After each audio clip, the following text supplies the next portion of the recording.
welcome back to a very wet and windy London Heathrow. You know, for many years of my life I spent it in this building behind me, which is the Premier Inn at Heathrow Terminal 5, and it overlooks another hotel which is called the Thistle, and that's where I'm going to be staying tonight. I always looked at it and I thought this hotel looks really run down and it's really old from the outside, and I'm gonna see if it's any better inside. Welcome back to Lane on Location. I'm going to defend Thistle here because if the third runway went ahead, I'm sure this place would be demolished looking at the plans, and that's probably why half the building is falling apart. Yeah, it looks a bit rough and ready from the outside. I'm sure something could be done about that, but very close to the airport and T5. In through the entrance then, I love how they smartened up the reception. Nice and bright, that destination board as you walk in, really cool. The shop is up to a modern spec like I see all around the world. I'm sure a company owns these because they always look the same. Got frozen stuff, ice creams in here. Good prices, like look at this Twix here, £2.70 for a, yeah, that's okay, isn't it? You got beer, soft drinks, that kind of stuff, crisp, and some British like kettle chips as well. That's really nice. Into the seating area then, an aviation theme carrying on.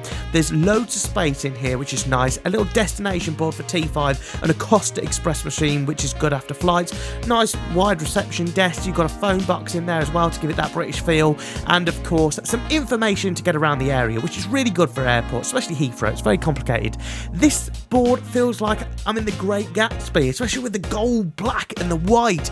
It just feels outdated, especially looking out the window as well. I mean, it's just like we're in the 60s, isn't it, again? I don't know, we're going through multiple generations.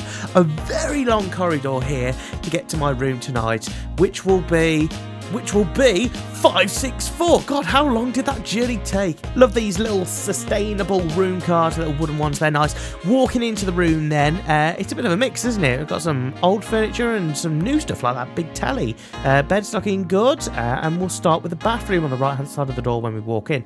Yes, we won't say outdated, we'll call it classic bathroom. Single rows at the top there. You've got these nice shampoos and conditioners on the wall. I always like them because you can use as much as you want. Obviously with the age of the hotel, we're getting a bath on this, which could be a positive for some people. Shower curtain, make sure you got it inside. Oh, sorry, where's the shower curtain? Right, it'll be where them raw plugs are in the wall that have just been filled with polyfiller. Yes, there's a sink unit. Yes, there's some hand wash and a toilet.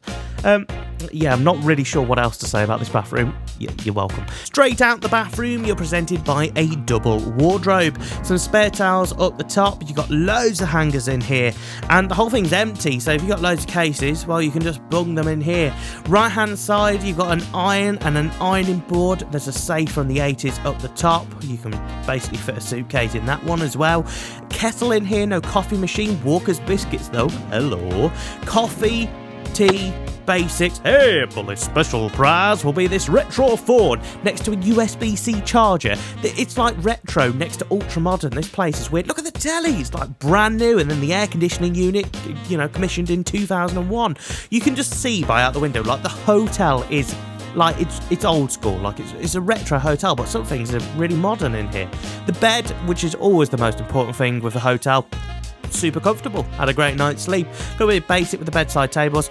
There's no charging by the bed. That is something that I always do look out for. It's very important, I think, especially if you're going on a flight. You know, you want your alarm to work. Pillow's really nice in here. Remember, towels not in the bathroom. Don't have a shower. I did that, and then there'll be no towel. Loads of conferencing facilities here at the Thistle. They do quite a lot of weddings here as well. The next day I headed down to breakfast, and this is the main selling point for me. It's this view over Terminal 5, and the runway is 09 left, the other side is 27 right.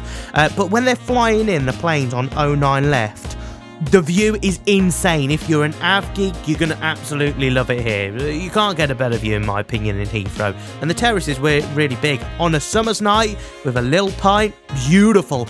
Breakfast, then you got some yogurts. It doesn't warrant the meats and cheeses, I'm sorry. You know, it's not there for me. And as for this lamp staring at the croissants and the pan of chocolates, what's that about? You got some water, I think iced tea and orange juice, some jams, preserves, a couple of sauces. This row is your cereals, good selection. Like how it's presented, quite nice, and your milk in there. Got some apples, some bananas. Hey, and a bagel. God, a bagel, ladies and gentlemen. I love a bagel with a little bit of bacon in it. Beautiful. Bacon, sausage, beautiful here. Proper, nice British stuff. Mushrooms and tomatoes. Just look at the steam coming off the beans. When do you ever get hotel beans that are that hot? Scrambled egg, fried eggs. Banging. 10 out of 10 for the breakfast, for the Thistle on the hot breakfast. Beautiful. Couple of coffee machines there. Hotel is linked directly to the pod parking, which goes straight to Terminal 5. A great transport link. Costs just under £9, but I got a code for free. Have that, Thistle.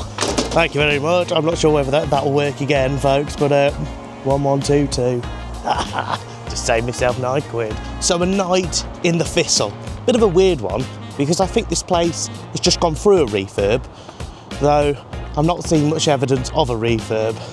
The view is fantastic, having that little bar balcony area where you can watch the planes, that's amazing. The rooms are a little bit outdated, so the reception area is really nice. The breakfast was good, but you know, just the basics. Yeah, I kind of got a good night's sleep, but a bit of noise, bit of paper thin walls, if you will. It just needs a bit of money spending on it. The Premier Inn next door would have cost £90 to include their breakfast. The Thistle, £112 and 50p. That's nearly $150. Do you think that's worth it? Let me know in the comments. So the question is, would I come back to the Thistle? Well, yes, I'll absolutely come here to use that bar area and sit out there on a nice summer's night. But would I pay the price to stay in one of them rooms? No. I'll stay in a Premier Inn. I'd absolutely love to go and see one of the other Thistle hotels in London to see what they're doing. But from here, Terminal 5, the Thistle, London Heathrow, this is Lane on location. And I'll see you on the next one. Bye-bye.